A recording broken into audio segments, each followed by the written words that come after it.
সারা বাংলাদেশের চোখ এখন ফেনীতে। পুরো ফেনী তলিয়ে গিয়েছে, ডুবছে সব ঘরবাড়ি। বিল্ডিং এর ওপর তলাতে উঠেও রক্ষা পাচ্ছেন না অনেকে।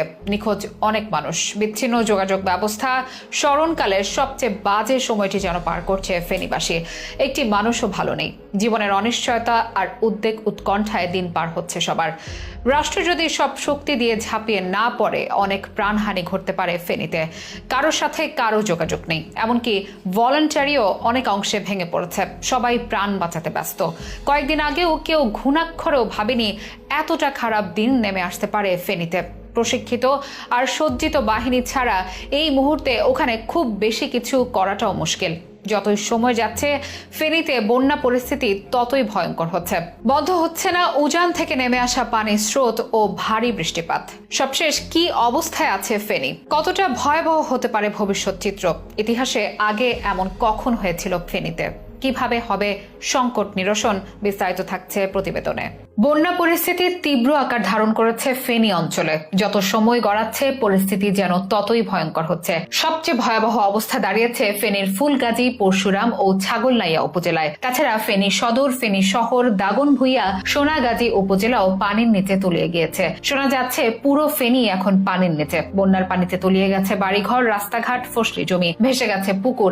এখনো হাজারো মানুষ পানিবন্দী অবস্থায় রয়েছে এসব জায়গায়। এমন পরিস্থিতিতে এসব এলাকা পুরোপুরি বিদ্যুৎহীন হয়ে পড়েছে। বন্ধ হয়ে গেছে মোবাইল নেটওয়ার্কও। যারা পড়াশোনা কিংবা জীবিকার তাগিদে ঢাকা কিংবা দূরে কোথাও বাস করছেন, তারা পরিবারের সাথে যোগাযোগ করতে পারছেন না। বাড়ির সবাই কি অবস্থায় আছে সেটিও যেন জানার কোনো উপায় নেই। কিছুতেই বন্ধ হচ্ছে না উজান থেকে নেমে আসা পানির স্রোত ও ভারী বৃষ্টিপাত। সেনাবাহিনী বুধবার দুপুরের পর থেকে উদ্ধার তৎপরতায় নামলেও রাতে অন্ধকার ও বিরূপ আবহাওয়ার কারণে তেমন তৎপরতা চালাতে পারেনি বলে জানা গেছে।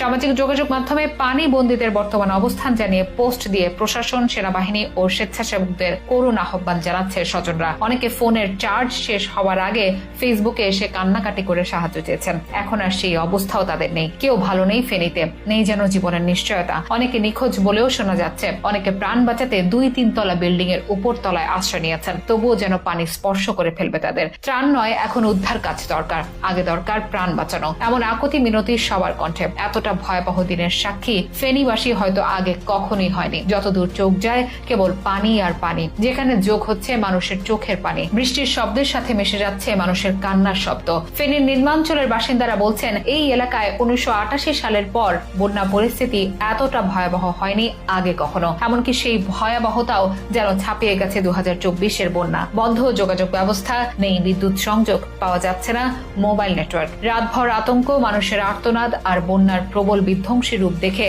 ভিটে মাটি ছেড়ে নিরাপদ আশ্রয়ের পথে ছুটছে সবাই। ফেনীর জেলা প্রশাসক শাহিনা আক্তার বলেন, পরিস্থিতি এতটাই খারাপ যে সবার কল্পনার বাইরে। এখন অনেক মানুষ পানিতে আটকা পড়েছে। তিনি জানান, এসব মানুষকে উদ্ধারে কাজ শুরু করেছে সেনাবাহিনী ও কোস্টগার্ড। বাঁচাও বাঁচাও পানি গলা পর্যন্ত উঠে যাচ্ছে। সেনাবাহিনী, কোস্টগার্ড, খবর দাও, আমাকে বাঁচাও। এমন আহাজারি, আকুতি আর জীবন বাঁচানো লড়াই এখন ফেনীবাসীর সঙ্গী।